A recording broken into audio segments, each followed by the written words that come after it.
Imagine this for a second. A project manager is on top of the world. They've just delivered a huge, complex project.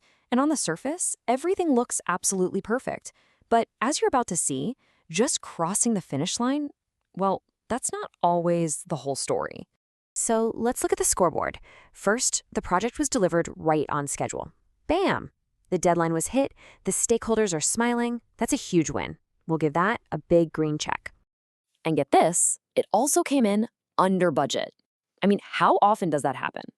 No frantic calls to the finance department, no seeing red on the spreadsheets. It really feels like a textbook success story, doesn't it? But then, here's the twist. The final product, the entire reason the project existed in the first place, it's a complete dud. It's buggy, it's missing key features, it's basically useless.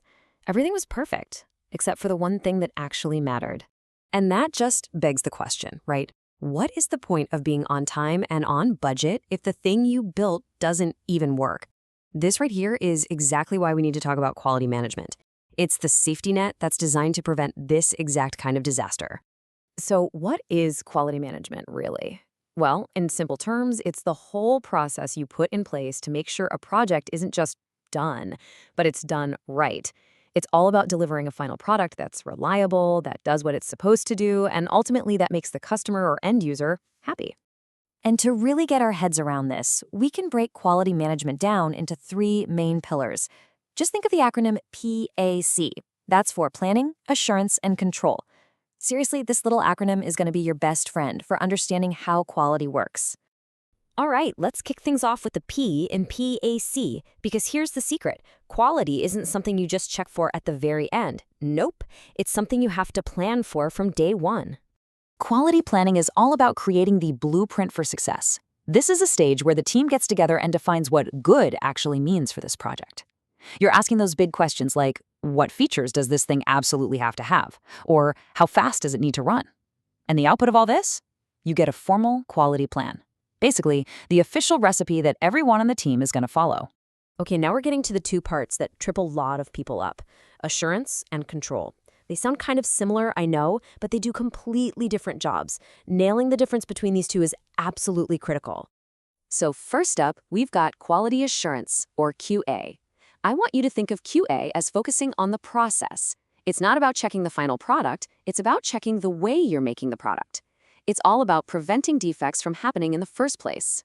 So the big question that quality assurance is always asking is this: are we doing things the right way? Are we following our own rules? Are we using the best coding practices? It's all proactive. It's about making sure the system for building is sound. And then, on the other side, we have quality control, or QC. Now, this is what most of us think of when we hear quality checks. QC is focused completely on the finished output. It's the hands-on inspection, the testing. It's all about finding defects in the actual product. So if QA asks, are we doing things right? Quality control comes in at the end and asks a different, but just as important question: is the final product right? See the difference? This is reactive. QC is there to catch the mistakes before they get out the door. Let's just put it all together side by side so you can really see it. Planning sets the standards, what quality even means. Assurance looks at the process to make sure the work is being done correctly. And control looks at the final product to see if it actually meets those standards. PAC, three different jobs, all working together. Here's a kind of a silly way to think about it. Quality management is a lot like cooking. Following the recipe step by step, making sure you're using the right ingredients, that's your quality assurance. But you would never, ever serve a big meal without tasting it first, right? That little taste test to make sure it's perfect, well, that's your quality control. You gotta have both. All right, enough with the theory. Let's make this real. Imagine your team's project is to build a brand new mobile app from scratch. How does PAC apply here? Okay, so first, in the planning phase, you'd map out every single feature: how the login screen works, what goes in the user profile, the security standards for payment processing, all of it. Then for assurance, you'd make sure your developers are all following the same secure coding standards and doing regular code reviews with each other. And finally, for control, you'd have a team dedicated to testing the finished app, trying to break it, finding bugs, and making sure it works on every phone before it ever gets to the App Store.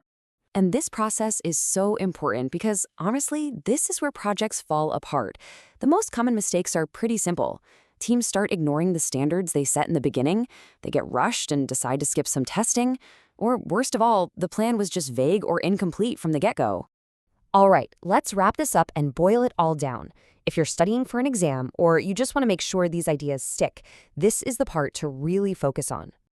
Here's the big idea in one sentence. Quality management isn't just one thing. It's a whole system made of three crucial parts. You plan for quality from the start, you assure your process is solid as you go, and you control the final output to catch any slip-ups. And if you walk away with just one thing today, please let it be this simple acronym. PAC. Planning defines the what, assurance checks the how, and control checks the result. It's seriously the easiest way to keep it all straight in your head. Because at the end of the day, that's really what it's all about. A project isn't a success just because it's finished. It's a success only when it delivers on its promise, when it works, and when it meets the standards of quality you set out to achieve.